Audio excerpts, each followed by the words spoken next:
Alfafar ha encetat una campanya de detecció de fuites d'aigua amb la utilització de gas heli, un mode de treballar que ja es va encetar el 2024 i que ara s'ha estès a altres parts del municipi. Estem amb l'alcalde d'Alfafar, Juan Ramon Atsuara, per parlar d'esta campanya. Com diguem, el 2024 ja utilitzàreu aquesta manera de treballar, però ara ho esteu fent en altres zones de la població. Sí, bon dia. Començarem uns mesos antes, començarem en l'estiu del 24, uns mesos antes de la desgraciada Riuà, i res, en una col·laboració en l'empresa Hidraqua, que és la que ens porta el cicle integral de l'aigua en Alfafar, aplegarem a un acuerdo en aplicar algunes millores a la població, i una de les millores en matèria d'innovació era l'injectar un poc a tot el circuit d'abastiment d'aigua el gas helio. Què fa? Tu baix soterrat per les canyeries, introduïssis gas helio, no és perjudicial per a la salut de ninguna manera, i què fa? Que tu l'introduïssis per mig de les canyeries i després hi ha uns sensors en base d'intel·ligència artificial que van recorrent, un operari va per damunt de les ceres recorrent els sensors i en detecta aquesta eixida de gas helio exactament ahí tenim una fuga. Avui en dia la nostra tassa d'aprofitament és d'un 70% i podem aplegar quasi a un 90% de la tassa d'aprofitament que tenim d'aigua potable, perquè això ens ajuda a eliminar moltes de les fugues i a detectar-les exactament el punt on és.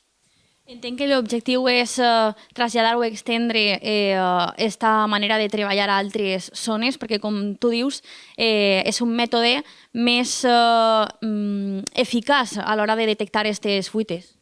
Sí, la ciutadania té que entendre que tota l'aigua que s'abastís a un poble, no sols a Alfafar, a qualsevol altre poble, la tassa d'aprofitament d'aquesta aigua moltes voltes està entre el 60 o el 70%.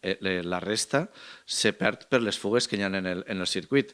D'esta forma, el que podem fer és detallar, aproximar exactament el punt on estan aquestes xicotetes pèrdues, per xicotetes que siguen, anar reparant-les en la població, en la zona comercial, que també té el major ús d'aigua potable, és la nostra zona comercial, i per tant no fer d'alguna forma fer operacions quirúrgiques, per dir-ho metafòricament, que on està la fuga s'obri, se lleven 2 o 3 baldosses, se lleva, se repara la fuga i es tanca. I no se fan grans obres, entorpisses la via pública, el pas per les aceres. I què fem? Volem que aquest nivell de transferència de l'aigua que ens ve en alta al municipi siga el més eficient i eficaç possible. Aprofitar el màxim de l'aigua i que no se perga per fugues.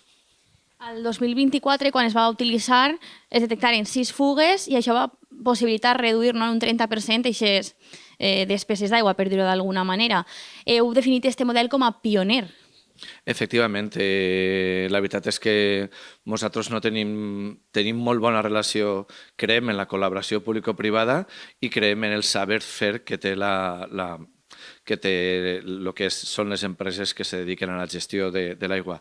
En aquest cas, l'empresa que és Hidraqua, que treballa per a nosaltres, també té en el Port de València un centre tecnològic d'investigació en el qual monitoritzen electrònicament tot el que és el sistema d'aigües potables.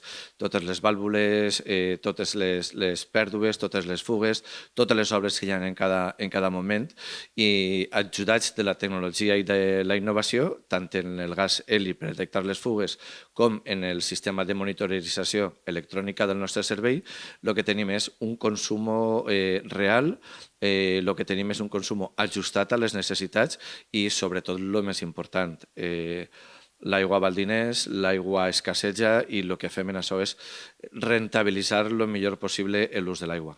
Moltes gràcies. A vosaltres. Ja ho han escoltat, al llarg del 2026, Alfafar continuarà treballant amb aquest mètode per seguir detectant fuites d'aigua amb la utilització de gas heli.